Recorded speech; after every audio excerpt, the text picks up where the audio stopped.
ആരായിരുന്നു പാണക്കാട്ട തങ്ങളെന്ന് ചോദിച്ചാൽ ഞാൻ അവർക്ക് കൊടുക്കുന്ന മറുപടി അല്ലാഹുവിന്റെ റസൂലിന്റെ ഒരു ഹദീസാണ്.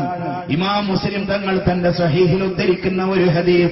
പാണക്കാട്ട തങ്ങളെ മുന്നിൽ കണ്ടിട്ടായിരിക്കുമോ അല്ലാഹുവിന്റെ റസൂൽ അങ്ങനെ പറഞ്ഞു പോയത് എന്ന് വരെ തോന്നിപ്പോവും. മാനഖസത് സദഖത്തും മിമ്മാൽ വമാ സാദല്ലാഹു അബ്ദൻ ബിഅഫ്വിൻ ഇല്ലാ ഇസ്സാ വമാ തവാദഅ അഹദുൻ ലില്ലാഹി ഇല്ലാ റഫഅഹുല്ലാഹ്.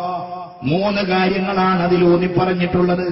മാനഖസത്ത് സദഖത്തുൻ, ധർമ്മം ചുരുക്കിക്കളഞ്ഞിട്ടില്ല. മിമ്മാൽ, ധർമ്മത്തിൽ നിന്ന്, ധർമ്മം ചെയ്തതിന്റെ പേരിൽ ധനത്തിൽ നിന്ന് ഒന്നിനെയും ചുരുക്കിക്കളഞ്ഞിട്ടില്ല. വാരിക്കോരിക്കൊടുത്ത ധർമ്മിഷ്ഠരായിരുന്നില്ലേ പണക്കാട്ട തങ്ങൾ? മഹാനായ തങ്ങൾ വാരിക്കോരിക്കൊടുത്ത ആളായിരുന്നു. പലരും അത് മനസ്സിലാക്കിയില്ല. മനസ്സിലാക്കിയവർ അത് പച്ചയായിട്ട് പറഞ്ഞു. നിങ്ങൾ കേട്ട് കാണുമല്ലോ, JDTയുടെ സെക്രട്ടറി ആയിരുന്ന ഹസനാജി പറഞ്ഞ കഥ. തൃശൂരിലെ ജ്വല്ലറി ഉദ്ഘാടനവും കഴിഞ്ഞ് തിരിച്ചു പോരുമ്പോ കാറിന്റെ പിൻസീറ്റിൽ ഇരുന്നിട്ട് ഹസനാജി തലക്ക് കൈകൊടുത്തിട്ട് ആലോചിച്ചു. ഓരോ ദിവസവും വലിയ വലിയ ഷോപ്പിംഗ് മാളുകളും വലിയ വലിയ സ്വർണ്ണക്കടകളുമൊക്കെ ഉദ്ഘാടനം ചെയ്യുന്ന ഇവന്മാർക്ക് കിട്ടുന്ന കൈമടക്കുകൾ ഏത് ഖജനാവിലായിരിക്കും പാണക്കാട്ടുകാർ സൂക്ഷിക്കുന്നത്? ഹസനാജി അങ്ങനെ തെറ്റിദ്ധരിച്ചാൽ അത്ഭുതപ്പെടാനില്ല. കാരണം ഗിന്നസ് റെക്കോർഡിലെങ്ങാണ്ട് പള്ളി ഉദ്ഘാടനം ചെയ്ത വ്യക്തിക്കൊരു സീറ്റ് കിട്ടുകയാണെങ്കിൽ, മദ്രസക്ക് തറക്കല്ലിട്ട ഒരു വ്യക്തിക്ക് സീറ്റ് കിട്ടുകയാണെങ്കിൽ അത് പൂക്കോയ തങ്ങളുടെ മക്കൾക്കല്ലാതെ മറ്റാർക്കായിരിക്കും? അള്ളാഹു അവർക്ക് കൊടുത്ത ഒരു ബഹുമാനമല്ലാതെ മറ്റെന്താണത്? ആ മഹാനായ തങ്ങളെക്കുറിച്ച് ഹസനാജി ചിന്തിച്ചു. ഇയാൾക്ക് ഇന്ന് തന്നെ എത്ര പൊന്നാ കിട്ടിയത്? ഇതൊക്കെ എവിടെയായിരിക്കും ഇയാൾ കൊണ്ടുപോയി വെക്കുന്നത്? സ്വിസ് ബാങ്കിൽ അക്കൗണ്ട് ഉണ്ടാകുമോ ഈ മനുഷ്യന്? വാഹനമോടി കോട്ടക്കല ചങ്കുവെട്ടിയിലെത്തിയപ്പോൾ കാർ സൈഡായി. ഹസനാജിയോട് തങ്ങൾ പറഞ്ഞു, ഹസനാജി എനിക്കൊരു മരണ വീട്ടിൽ പോവാനുണ്ട്. മരണ വീട്ടിൽ പോയിട്ട് തിരിച്ചു വന്നു. ദുആ ചെയ്തിട്ട് തിരിച്ചു വന്നിട്ട് കാറിൽ കയറാൻ നോക്കുമ്പോ ഒരു തള്ള വന്ന് വിതുമ്പി കരഞ്ഞുകൊണ്ട് പറഞ്ഞു, തങ്ങൾ പാപ്പാ, മലപ്പുറത്തുകാർ തങ്ങളെ അങ്ങനെയാണ് അഭിസംബോധന ചെയ്യാറുള്ളത്. തങ്ങൾ പാപ്പാ, അങ്ങയോടൊന്ന് ദുആരക്കാൻ പറയാൻ വന്നതാണ്. എന്റെ മകളുടെ കല്യാണം 3-ാം തീയതി ഞായറാഴ്ച നിശ്ചയിച്ചിട്ടുണ്ട്. ഒരു വഴിയും ഞാൻ കാണുന്നില്ല. തങ്ങളൊന്ന് ദുആരക്കണം. തങ്ങളുടെ ദുആയെ അവർ പ്രതീക്ഷിക്കുന്നുള്ളൂ. മഹാനായ തങ്ങൾ റോഡ് സൈഡിൽ നിന്ന് തന്റെ തലപ്പാവ് നേരെയാക്കി ഫാത്തിഹ വിളിച്ചിട്ട് ദീർഘനേരം ആ പെണ്ണിന് ദുആ ചെയ്തു കൊടുത്തു. മഴ പെയ്ത് ചോർന്നതുപോലെ ആ സഹോദരി സന്തോഷത്തോടുകൂടെ തന്റെ തട്ടത്തിന്റെ തല കൊണ്ട് കണ്ണിലെ വെള്ളം തുടച്ചിട്ട് എന്നാ ഞാൻ പോയിക്കോട്ടെ എന്ന് പറഞ്ഞ് തിരിഞ്ഞു നടക്കുമ്പോ ആ വലിയ മനുഷ്യനും പുഞ്ചിരി തൂവിക്കൊണ്ട് പറഞ്ഞു, പോവല്ല. ഡ്രൈവറോട് പറഞ്ഞു പിറകിലുള്ള പെട്ടിയെടുക്കാൻ. ഹസനാജിയുടെ സംശയം അല്ലാഹു തീർത്തു കൊടുത്തത് അങ്ങനെയാണ്. ആ പെട്ടി കയ്യിൽ വാങ്ങിയിട്ട് തങ്ങൾ പറഞ്ഞു, അത്രേ പെങ്ങളെ, ഇത് പൊന്നാണ്, എത്രയുണ്ടെന്ന് ഞാൻ തുറന്നു നോക്കിയിട്ടില്ല, നീ കൊണ്ടുപോയിക്കോ. വല്ല പോരായ്മയും വന്നാൽ ചൊവ്വാഴ്ച പാണക്കാട്ടേക്ക് വാ, നമുക്ക് വല്ല പരിഹാരവും കാണാം. ഹസനാജി പറയുന്നു, 20 പവനുണ്ടായിരുന്നു അതിൽ, ഞാനാണ് അതെടുത്തു വെച്ചത്.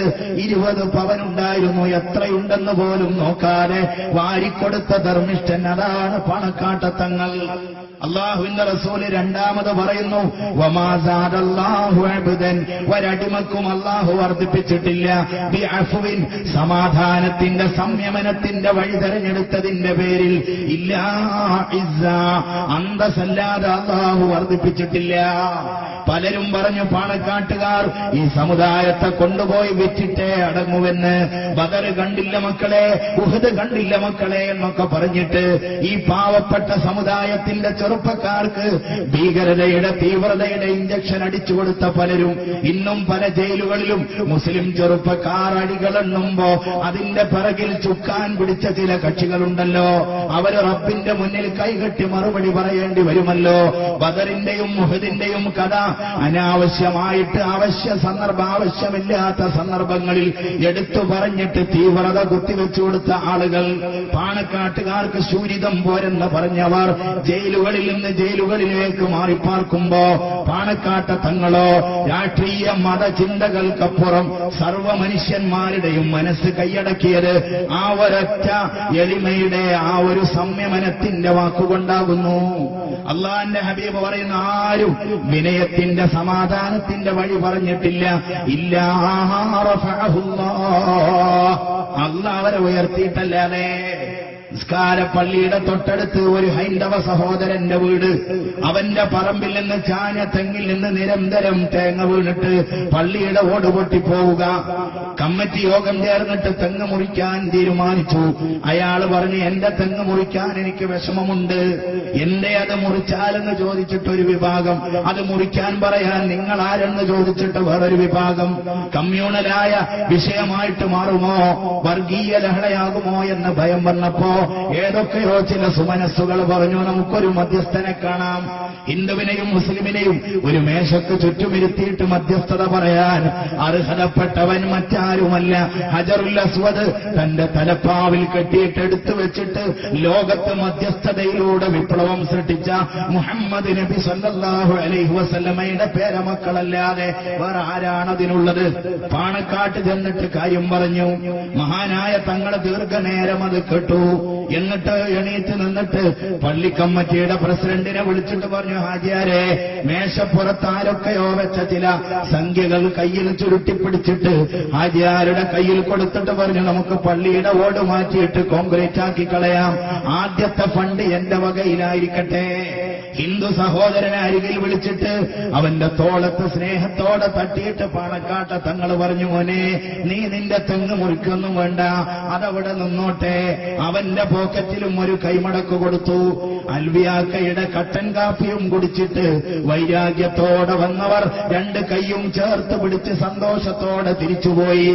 ഹിന്ദു സഹോദരന്റെ വീട്ടിൽ ആളുകൾ കാത്തു നിൽക്കുന്നു. എന്താടാ പാണക്കാട്ട തങ്ങൾ പറഞ്ഞത്? അവന്റെ അമ്മ ഇറങ്ങി വന്നിട്ട് ചോദിച്ചു, എന്താടാ തങ്ങൾ പറഞ്ഞത്? പോക്കറ്റിൽ ചുരുക്കി വെച്ച കാശെടുത്തിട്ട് അമ്മയുടെ കയ്യിൽ കൊടുത്തിട്ട് പറഞ്ഞത്, എനിക്ക് പാണക്കാട്ട തങ്ങൾ തന്നതാണ് അമ്മേ.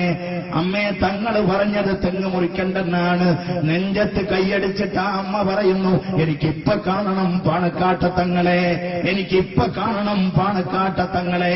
അതേ വണ്ടിയിൽ ആ വല്യമ്മ പാണക്കാട്ട കൊടപ്പനക്കല വസതിയുടെ മുന്നിൽ വന്നിട്ട് തങ്ങളോട് ഭവ്യതയോടെ പറയുന്നു, പ്രിയപ്പെട്ട തങ്ങൾ പാപ്പ, എന്റെ മോൻ പറഞ്ഞത് തെറ്റായി പോയെങ്കിൽ ഈ വിറക്കുന്ന കൈകൊണ്ട് ഞാൻ മുറിച്ചോളാം ആ തെങ്ങ്, നിങ്ങൾ എന്നോട് പൊറുക്കണേ എന്ന് പറഞ്ഞ ആ വലിയ സ്ത്രീയും ലോകത്തോട് വിളിച്ചു പറഞ്ഞത് മഹാന്മാരായ അഹ്ലുബൈത്തിന്റെ മഹിമയാകുന്നു. അവർ ലോകത്ത് വരച്ചു കാണിച്ചത് സ്നേഹമാണ്. അവർ ലോകത്ത് വരച്ചു കാണിച്ചത് ദാനവും ധർമ്മവുമാണ്. റമദാനിന്റെ തേട്ടം അതാണ്. വിഷമിക്കുന്നവന് ഒന്നും കൊടുക്കാനില്ലെങ്കിലും അരയിൽ തിരികെ വെച്ച കൈലേശെങ്കിലും എടുത്തിട്ട് അവന്റെ കണ്ണിലെ വെള്ളം തുടക്കാൻ പോലും